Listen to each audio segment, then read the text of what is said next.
मंजिल पर अक्सर वे ही लोग पहुंचा करते हैं जो अपने कदमों की काबिलियत पर भरोसा करते हैं। 94.3 माय एफएम पर मैं विनी आपके साथ, और चलो आज कुछ अच्छा सुनते हैं। सुनाती हूँ आपको एक बड़े ही प्रतापी राजा की कहानी। बहुत अच्छे दिल के राजा थे, हर समय अपनी प्रजा का पूरा ध्यान रखते थे, प्रजा को परिवार की तरह समझते थे, और जो कुछ भी खुद के लिए करते प्रजा और प्रियजनों के लिए भी वही हमेशा चाहा करते थे, उसकी कामना करते थे। राजा ईश्वर के भी असीम भक्त थे। उनकी श्रद्धा और भक्ति को देखकर एक दिन ईश्वर ने उन्हें साक्षात दर्शन दिए। राजा बहुत खुश हुए, बहुत धन्य हो गए ईश्वर के दर्शन करके, और उसके बाद ईश्वर से उन्होंने एक निवेदन किया। कहा कि मैं चाहता हूँ कि जैसे आपने मुझे दर्शन दिए हैं वैसे ही मेरे प्रियजनों और मेरी प्रजा को भी अपने दर्शन कराइए। भगवान मुस्कुराए और बोले कि क्या तुम्हें लगता है कि तुम्हारी प्रजा और प्रियजन मेरे दर्शन से इसी तरह खुश होंगे, या वो चाहते हैं मेरे दर्शन करना? राजा ने कहा क्यों नहीं, ईश्वर के दर्शन कौन नहीं करना चाहेगा, वे सब भी धन्य हो जाएं। मैं ये चाहता हूँ कि मैं अकेला किसी भी लाभ को क्यों उठाऊं, मैं चाहता हूँ वो लाभ मेरी प्रजा और प्रियजनों को भी मिले। ईश्वर से बहुत निवेदन उन्होंने किया, अपने भक्त के आगे ईश्वर को झुकना पड़ा, और उन्होंने कहा ठीक है। दिन समय तय किया गया और कहा कि चलो इस समय तुम अपनी समस्त प्रजा और प्रियजनों को लेकर पहाड़ की चोटी पर आ जाना, मैं वहां सबको दर्शन दूंगा।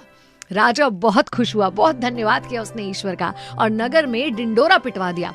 समय बता दिया गया सबको कि भाई ईश्वर साक्षात दर्शन देने वाले हैं, सबको राजा के साथ चलना है। वो समय आया, लोगों ने चलना शुरू करा। राजा के साथ उसके प्रियजन थे और सारी की सारी पीछे प्रजा थी। चलना शुरू ही किया, इतने में एक तरफ नजर आया एक तांबे का पहाड़। कुछ लोग खुद को रोक नहीं पाए कि यार ये तांबे के सिक्के हैं, इसमें तो यार अगर कुछ सिक्के मिल जाए तो जीवन बन जाएगा। राजा ने उन्हें रोका, उन्हें आगाह करा कि नहीं नहीं, ये लोभ माया की तरफ मत जाओ, मैं तुम्हें ईश्वर से मिलवाने ले जा रहा हूँ। मगर कुछ लोग थे जिन्होंने नहीं माना, और वो चले गए गठरी बना बना के तांबे के सिक्के बटोरने लगे, और उनको लगा कि ठीक है ईश्वर के तो कर लेंगे दर्शन, लेकिन ये तांबे के सिक्के जिंदगी बदल देंगे। कुछ लोग कम हो गए, थोड़े आगे चले, एक चांदी के सिक्कों का पहाड़ दिख गया। बाकी बचे हुए लोगों में से कुछ लोग चांदी के सिक्कों की पहाड़ की तरफ दौड़ पड़े और उन सिक्कों की गठरी बनाने लगे। लोग और कम हो गए। राजा बहुत दुखी हुआ, सोचा कि बोलो मैं इन्हें ईश्वर के दर्शन कराने ले जा रहा हूँ और ये ऐसे चांदी और तांबे के सिक्कों के पीछे भाग रहे हैं। साथ के प्रियजनों ने भी सर हिलाया राजा के कि सच बात है, कैसे लोग हैं। थोड़ा आगे चले तो सोने के सिक्कों का पहाड़ था।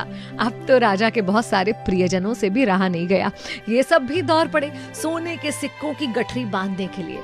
अब ले देकर सिर्फ राजा और रानी बचे थे। राजा को बहुत ग्लानि हुई, बोले बताओ मैं ईश्वर को क्या मुंह दिखाऊंगा, ये सब लोग ईश्वर के दर्शन नहीं करना चाहते बल्कि सोने चांदी और तांबे के सिक्कों पर दौड़ पड़े।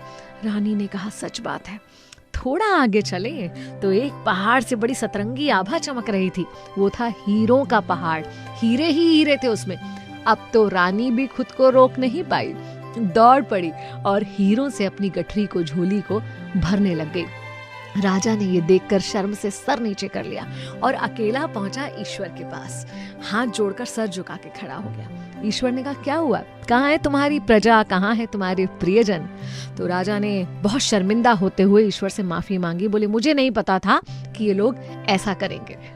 ईश्वर ने कहा मुझे पता था, जो लोग मोह माया में बन जाते हैं उन्हें ये नहीं पता होता कि असली प्राप्ति क्या है, असली सुख क्या है, वो कौन सी चीज है जिसकी तरफ उन्हें बढ़ना चाहिए और किसी दूसरी चीज से भटकना नहीं चाहिए, या जैसे हम कहते हैं डिस्ट्रैक्ट नहीं होना चाहिए।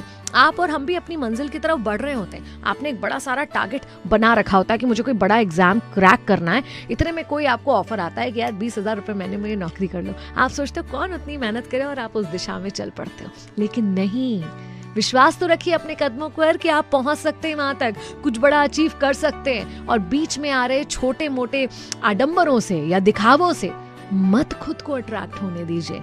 मंजिल तय कीजिए दिमाग में, और जब तक वो मंजिल ना मिल जाए तब तक रुकिए मत।